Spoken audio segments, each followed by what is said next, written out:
saudara sekalian, teristimewa yang kita muliakan, Bapak Wakil Presiden Republik Indonesia beserta Ibu Mufidah Yusuf Kalla, Ibu Rektor Universitas Hasanuddin yang insya Allah dimuliakan dan dirahmati oleh Allah Subhanahu wa Ta'ala. Suatu kali Nabi kumpul para sahabat, lalu Nabi bertanya, "Atadaruna manil muflis?" Saudara-saudara sekalian, tahu kok siapa yang bangkrut nanti di akhirat? Bangkero imatu ku akhirat. Tahu enggak siapa yang pailit? Ada yang menjawab, yang tidak puasa ya Rasul. Oh, dia puasa Ramadan, Senin Kamis dia lancar. Yang tidak sholat ya Rasul, dia sholat 5 waktu, sunnah-sunnahnya baik. Yang tidak bayar zakat ya Rasul, dia zakat harta dan zakat fitrah. Mungkin yang tidak haji padahal sudah mampu ya Rasul, dia haji bahkan hampir tiap tahun dia umroh. Sahabat lalu heran, kalau begitu siapa yang bangkrut nanti ya Rasul? Nabi menjawab, jarusu wa khati'ur rahim. Tetangga yang jahat sama tetangganya dan yang memutuskan persaudaraan. Sahabat heran, kok bisa bangkrut ya Rasul? Dia kan sholat, dia puasa, dia zakat, dia haji. Gimana caranya bisa bangkrut? Nabi lalu menjelaskan, cocok nih. Hablum minallahnya baik, tapi hablum minannasnya rusak. Dia setor pahalanya. Ya Allah, ini sholatku 30 tahun. Datang tetangganya, tunggu dulu, pernah kata tetangga di Perumnas. Nah fitnah kak, katanya anakku yang lurus rambutnya bukan anaknya suamiku, karena suamiku keritin rambutnya. Dia tidak tahu anaknya lurus rambutnya karena sudah direbonding. Gara-gara fitnahnya, saya tinggalkan itu komplek. Saya minta keadilan. Allah berfirman, ya sudah, ambil sholatnya itu 30 tahun. Habis sholatnya 30 tahun. Dia setor lagi puasanya. Ya Allah, ini puasaku 30 tahun. Datang lagi teman kantornya. Tunggu dulu Tuhan, pernahkah itu juga sama-sama caleg? Nah fitnah kak, nah sebarkan hoax. Gara-gara fitnahnya saya tidak terpilih padahal mundur mak jadi pegawai. Saya minta keadilan hari ini. Allah berfirman, ya sudah, ambil mie puasanya 30 tahun. Habis sholat, habis puasa, dia setor lagi zakatnya. Ya Allah, ini zakatku. Datang lagi, tunggu dulu, pernah tahu nggak tetangga di Tok Dopuli?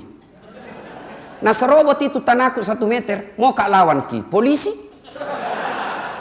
Sudah nih pas Rama, setiap tahun banjir rumahku. Kenapa? Setiap hujan ada gotku, nah ambil tanahku. Saya minta keadilan. Allah berfirman, sudah ambil hajinya. Habis amalnya pak.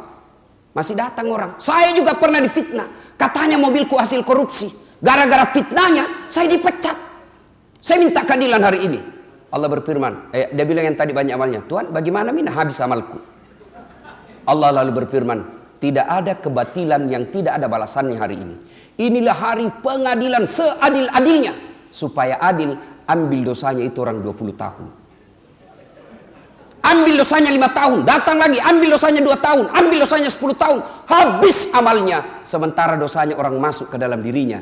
Inilah yang bangkrut.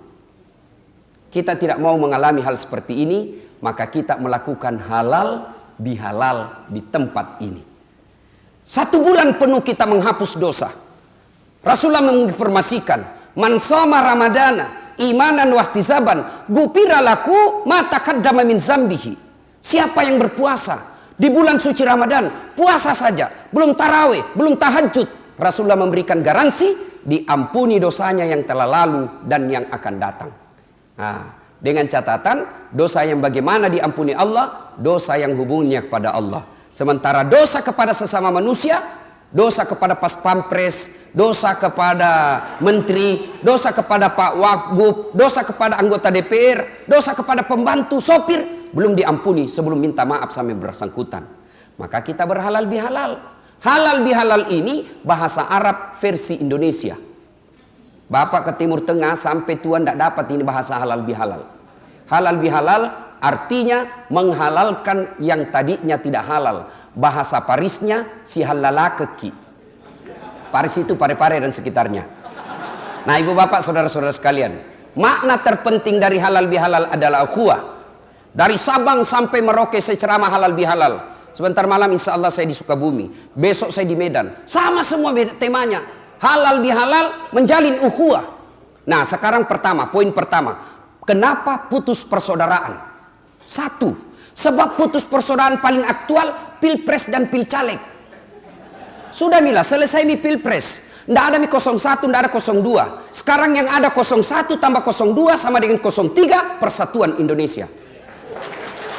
Sudah mi, jangan mi lagi ya. Biasa pemilu sebenarnya itu kursi rusak-rusak, bukan calonnya. Siapa? Tim suksesnya dan juru bicaranya. Disinilah hebatnya Pak JK punya juru bicara Hussein Abdullah. Masya Allah. Doa. Serius Pak. Bapak kita sering lihat di ILC. Bagaimana Pak Hussein Abdullah dengan keahlian komunikasi mampu mematahkan lawan-lawan politik.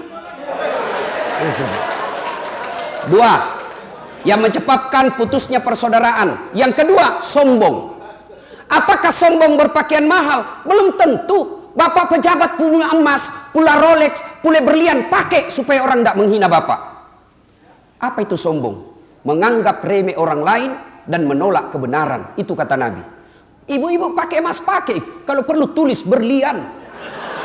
Tapi kapan dia sombong? Ketika kau pandang enteng orang palsu. Motongi pakai emas baru palsu. Sombong. Bapak pakai baju krokodil, cap buaya. Katanya kalau asli kepalanya menghadap ke dalam, kalau palsu menghadap keluar. Jadi buaya darat. Apa sombong? Belum tentu. Silahkan pakai. Itu rezeki dari Allah. Tapi jangan kau remehkan orang miskin. Kapan disebut sombong? Apa sebab sombong? Kata Nabi. Buka kitab hadis. Sombong 4 penyebabnya. 1, bertambahnya ilmu. Ini para guru besar, para dosen yang banyak gelarnya bisa sombong. Olain saya bos. Tuh. Coba ada yang bilang, kenapa itu Ustaz? Napasan dokter di depan, PhD di belakang. Nah sama Ji, beda bos. Dokter itu di depan, dokter syariah hukum Islamku. Yang PhD ku itu komunikasi. Sombong? Tidak, klarifikasi. Ayo Pak. Jangan sombong gara-gara ilmu. Ustadz bisa sombong. Adakah Ustadz sombong? Sekarang banyak saya lihat Ustadz sombong. Baru belajar agama 6 bulan. Itu pun melalui YouTube. Nah kasih salah semua orang. Halal bihalal bid'ah, tidak ada pada zaman Nabi. Maulid bid'ah, Isra Mi'raj bid'ah, taksiyah bid'ah, jabat tangan selesai sholat bid'ah, doa bersama bid'ah. Kalau begitu, jangan kau juga pakai mic ceramah. Kenapa? Tidak ada mic pada zaman Nabi. Apa? Ceramah makin tidak pakai mic. Mana mau disampai di sana Pak? Ayo, jangan sombong gara-gara ilmu. Allah jelaskan, wa ma utitu minal ilm illa qalila. Saya tidak berikan kamu ilmu kecuali sangat sedikit. Lalu apa yang kita mau sombongkan dengan gelar-gelar kita? Ada orang banyak sekali gelarnya sombong. Pas begitu dekat pensiun mulai pikun-pikun. Diprotes sama istrinya. Pak, biasanya kalau mau kopi mengajar kau cium-cium jidatku. Ini mau 2 minggu tidak pernah kau cium. Langsung dia bilang dalam hatinya suaminya, berarti siapa kau cium selama ini? Ternyata pembantunya. Jangan sombong gara-gara ilmu. Yang kedua, penyebab sombong. Yang kedua, penyebab datangnya sombong. Setelah ilmu, apa kata Nabi? Bertambahnya pangkat jabatan. Jangan sombong gara-gara pangkat. Dekan, rektor, berapa mi rektor di Unhas? Ayo, pas pampres, kau sombong bos, pensiun, wabillahi taufiq wal hidayah. Keluar. Bupati, apa mau sombong? 5 tahun, paling nyaman 10 tahun. Setelah itu, wabillahi taufiq wal hidayah. Masuk kau bos, selesiko. Apa yang kita mau sombongkan dengan jabatan? Belajar dari kisah Quran. Ada orang sombong gara-gara ilmunya. Ada orang sombong gara-gara jabatannya. Fir'aun. Ada orang sombong karena kekayaannya, kata Nabi. Bertambahnya harta membuat sombong. Jangan sombong karena harta. Allah marah, dia titip penyakit dalam dirimu. Sehingga apa? Tidak ada bisa kau makan. Saya sering diundang orang kaya makan. Uangnya miliaran. Tapi begitu berhadapan meja makan, apa nak pikir? Asam urat, kolesterol, lemak. Dilarang makan daging. Dilarang makan nasi. Dilarang makan gula. Dilarang makan garam. Dilarang makan daging. Apa yang bisa nak makan? Ubi rebus. Warna 7 miliar ubi rebus bisa nak makan. Jangan sombong, marah Allah. Yang keempat, penyebab datangnya sombong, kata Nabi, adalah bertambahnya ibadah. Yang tadinya malah sholat tiba-tiba 5 waktu. Jangan sombong. Allah tidak senang orang sombong. Dalam hadits qudsi Allah jelaskan, ada 3 temannya setan di dunia. Satu di antaranya adalah ghaniyun mutakabbir, orang kaya yang sombong. Ilmuwan sombong, Allah tidak senang, temannya setan. Orang kaya sombong, temannya setan. Pejabat sombong, temannya setan. Tapi orang masih maklum, ia tahu wajar, kaya, tinggi pangkatnya, tinggi ilmunya, wajar. Tapi temannya setan. Ada juga orang kuliah, tidak terkenal, pengangguran, tidak ada kerjanya, jelek mukanya, bau kalipana, sombong lagi. Bukan mau temannya setan, kau sudah jadi setan, bos. Ibu bapak, saudara-saudara sekalian, yang ketiga, sebab putusnya persaudaraan. Yang ketiga, tadi 1 pemilu, yang kedua kesombongan, yang ketiga sangka buruk.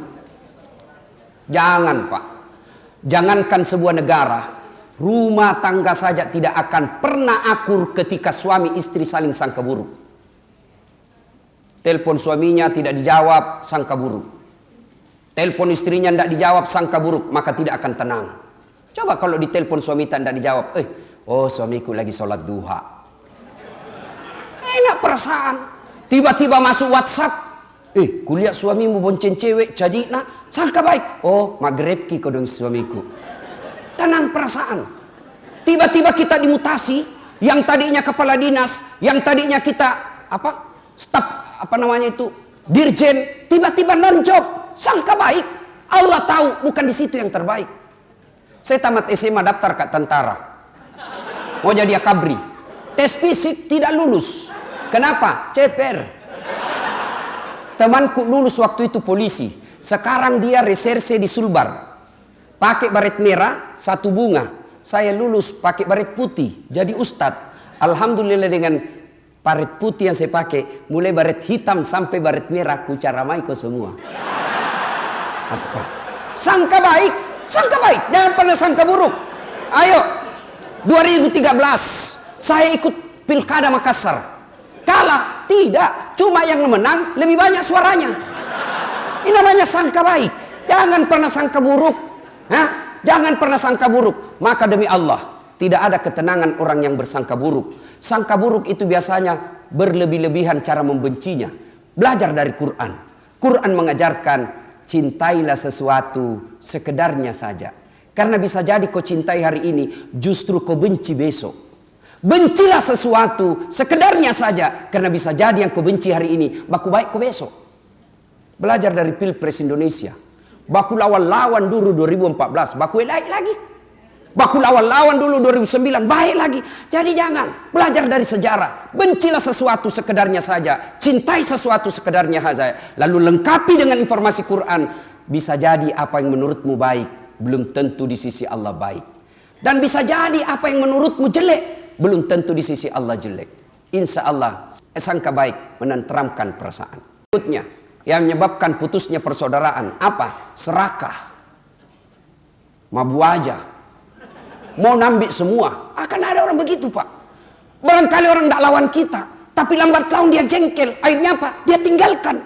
Maka orang yang serakah itu, apa yang ada di pikirnya? Selalu hanya duit. Kekayaan itu duit, kekayaan itu deposito, kekayaan itu tambang. Padahal kekayaan kita, kata Allah, fi ahsani takwim. Nih badanmu yang paling sempurna. Saya kasih contoh. Adik-adik di sini, mau kira-kira nak kasih Pak JK hadiah iPhone X Max yang 512 giga, pulsana 5 juta. Mau ki? Mau gratis, mau. Tapi begitu dikasih ki langsung tuli. Apa? Mana yang mau tadi? Berarti yang mahal bukan handphone. Yang mahal adalah telinga. Allah kasih kita gratis, tidak perlu bayar. Mau diapa handphone kalau rusak di telinga tak? Halo? Rusak lagi nih HP. Halo? Halo? Bukan HP rusak, telingamu galacca. Coba. Bukan HP yang mahal, bukan seluler yang mahal, tapi yang mahal Allah kasih kita telinga gratis. Tuh ada kamera. Nih, mahal-mahal semua ini kamera. Saya mengajar mata kuliah sinematografi di Unhas. Ini kamera begini mahal, Pak. Apa ini kamera yang mahal? Tidak. Bapak biar punya kamera begini harus punya ilmu. Berapa kekuatan megapiksel kamera kita? Berapa kekuatan cahaya? Berapa jarak antara mata kita dengan yang objek yang kita mau ambil gambar? Itu perlu ilmu, perlu duit puluhan juta. Tapi apa itu mahal? Tidak. Apa yang mahal? Allah kasih kita mata. Kameranya namanya retina, ya. Lensanya namanya pupil, zoom out, zoom in. Dan hebatnya lagi di mata, begitu kau buka, langsung fokus. Tidak perlu kau putar-putar. Siapa itu? Coba, Allah. Ayo. Dan hebatnya lagi di mata, luar biasa. Ini mata dilengkapi sensor, dia bisa bedakan mana istri, mana pembantu. Repot kita kalau tidak bisa takbir. Maka jangan pernah miskin, Pak. Maka Allah dalam Quran surah Ar-Rahman selalu diulang terus.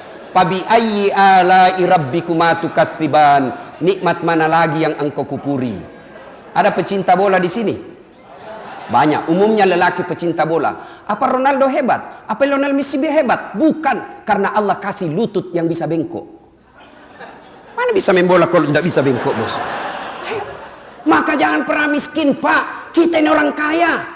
Mau langsung kaya? Tanya Prof. Idrus Paturusi. Itu ginjal jantung kalau dijual bede tak 2 miliar harganya. Mau langsung ada wan tak 2 miliar jual jantung tak. Allah kasih kita gratis. Coba bayangkan. Maka jangan pernah serakah. Allah kasih kita ini rezeki apa? Kesehatan yang baik. Fi ahsani takwim. Inilah kesehatanmu. Syukuri itu. Bapak saudara-saudara sekalian.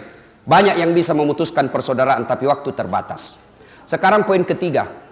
Apa hebatnya banyak teman? Satu, banyak teman murah rezeki. Saya di Makassar hampir tidak pernah laku uangku. Saya tidak kaya, Pak. Tapi banyak temanku yang kaya. Apa itu? Tangkis, ada aksamahu.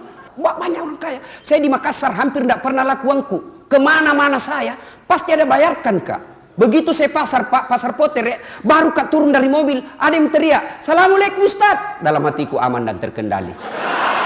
Coba, ada isi sayur, ada isi ikan. Saya bilang, "Siaga ji, siaga ya ji." Ajakna Ustaz, majak deh, malilek mopi. Jangan maki ji. Jangan Ustaz, berapa? Jangan maki ji. Dalam hatiku, memang itu kutunggu. Istriku itu suka sekali kalau saya pergi pasar. Dia bilang gratis. Yang kedua, banyak teman gampang selesai masalah. Saya pergi kantor polisi, ketemu komandan. "Assalamualaikum Ustaz." "Siap komandan." "Kenapa Ustaz?" "Perpanjangan SIM komandan." "Panggil Kasat Lantas." Bantu Ustaz, urus cepat. Jangan ku lagi minta uangnya. Dosa ku uang Ustaz ku makan. Selesai masalah. Banyak teman gampang selesai masalah. Yang ketiga, banyak teman insya Allah umur panjang. Kenapa Pak JK umur panjang? Salah satu sebab beliau banyak teman dan tidak punya musuh. Banyak yang doakan. Coba. Yang keempat, ini yang paling penting bagi seorang politisi. Banyak teman gampang menang pilkada. Pak. Nah, ibu bapak, saudara-saudara sekalian. Nah, berikutnya poin keempat. Poin keempat sekarang. Apa itu Ustaz? Bagaimana merapatkan ukhuwah? Terlanjur diputus. Satu, belajar dari filosofi sholat jamaah. Sholat, coba lihat sholat jamaah Pak. Begitu angkat takbir, Allahu Akbar, sama semua bahasanya Pak. Coba bayangkan kacaunya sholat di masjid, seandainya pakai bahasa masing-masing. Yang jadi imam orang Arab, Allahu Akbar. Yang jadi makmum, datang saudara kita, orang Bukaka, Rembone, Bungallahu Ta'ala Malupo. Datang orang jadi ponto, dia pakai bahasa Persian, Kareng Allah Ta'ala Lompoa. Datang orang Toraja, dia pakai bahasanya mu'allab, Pungallah Ta'ala Tonggo Gajah.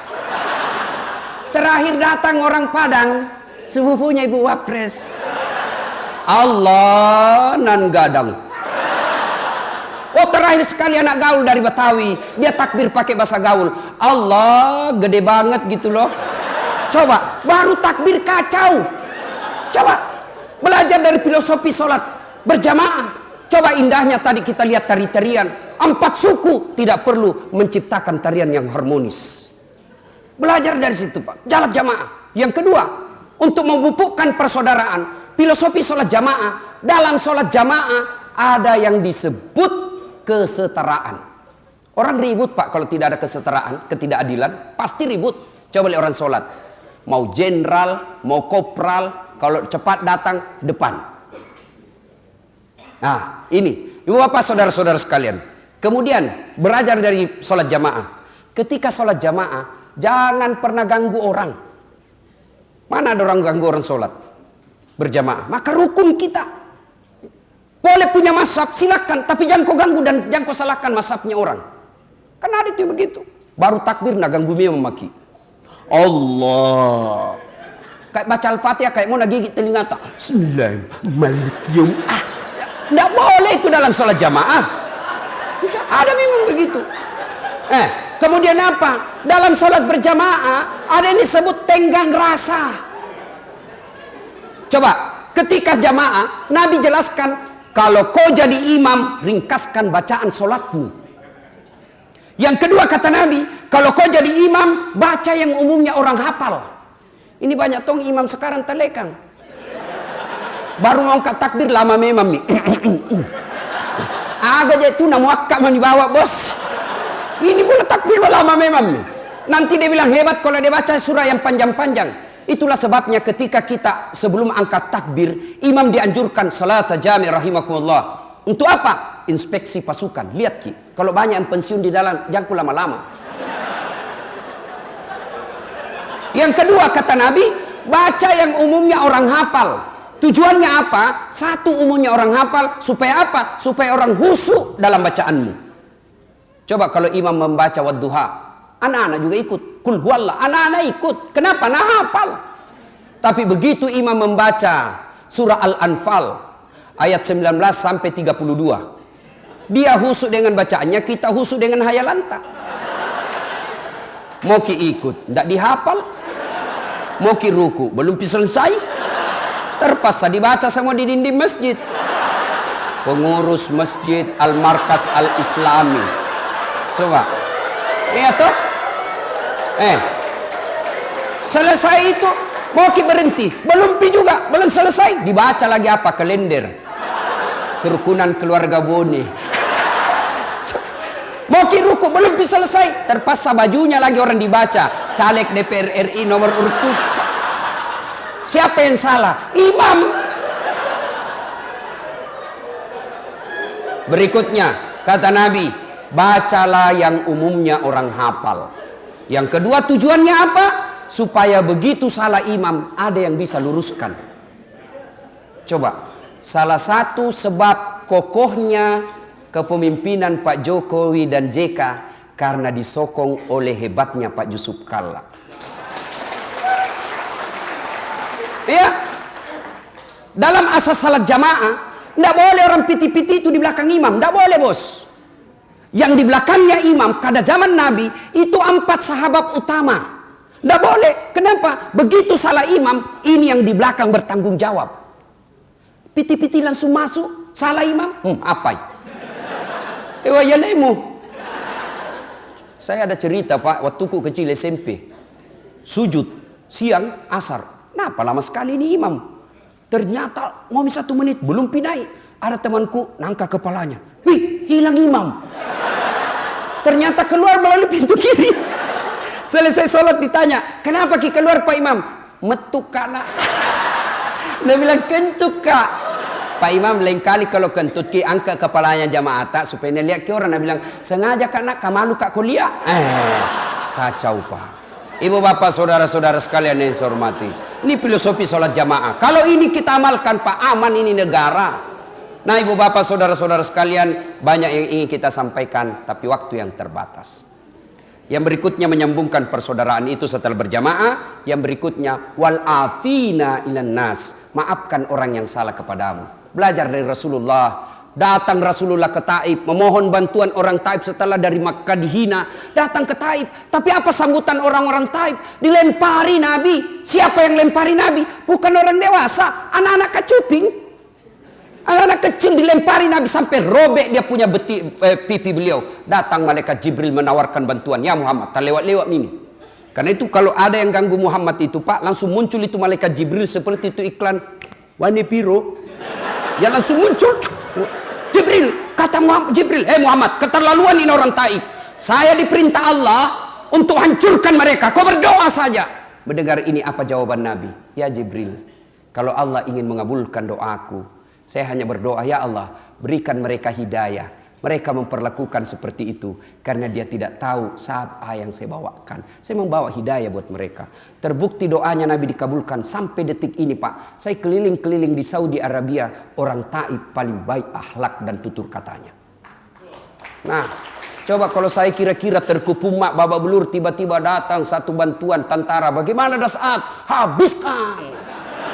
Tapi Nabi tidak. Inilah menyambungkan persaudaraan dengan cara apa? Memaafkan, innallaha yuhibbul mukhlisin. Bukan cuma memaafkan, tapi dibalas dengan kebaikan. Berbicara soal ini tentu gampang, tapi mempraktekkannya tentu sangat sulit. Ibu bapak saudara-saudara sekalian, inilah tausiah kita, dan pada intinya Allah Subhanahu wa taala berfirman, wa'tasimu bihablillahi jami'an wa la tafarraqu. Berpegang teguhlah engkau kepada tali persaudaraan agama Allah dan janganlah engkau bercerai-berai. Integrity is very important thing in development process. Persatuan dan kesatuan bangsa adalah modal yang sangat berharga dalam proses pembangunan, diwujudkan dalam sila ketiga Pancasila, persatuan Indonesia. Akhirnya saya mengucapkan terima kasih yang sebesar-besarnya kepada panitia yang telah mengundang dan memberikan kesempatan kepada saya untuk tampil di tempat ini. Tentu berbicara di tempat ini adalah kemuliaan yang sangat besar. Karenanya sekali lagi terima kasih panitia, dan hebatnya lagi nak kasih ketawa bisnis kelas pesawatnya. Tidak tahu ini pulangnya nanti.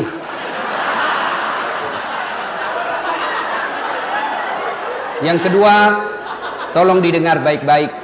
Saya mewakili seluruh Sivitas Akademik Universitas Hasanuddin dan IKA Universitas Hasanuddin menyampaikan terima kasih dan penghargaan yang setinggi-tingginya kepada Ibu Hajah Mufidah Yusuf Kalla yang telah selama ini memelihara Pak Yusuf Kalla, mendampingi Yusuf Kalla, sehingga kami punya kebanggaan menjadi orang Sulawesi Selatan.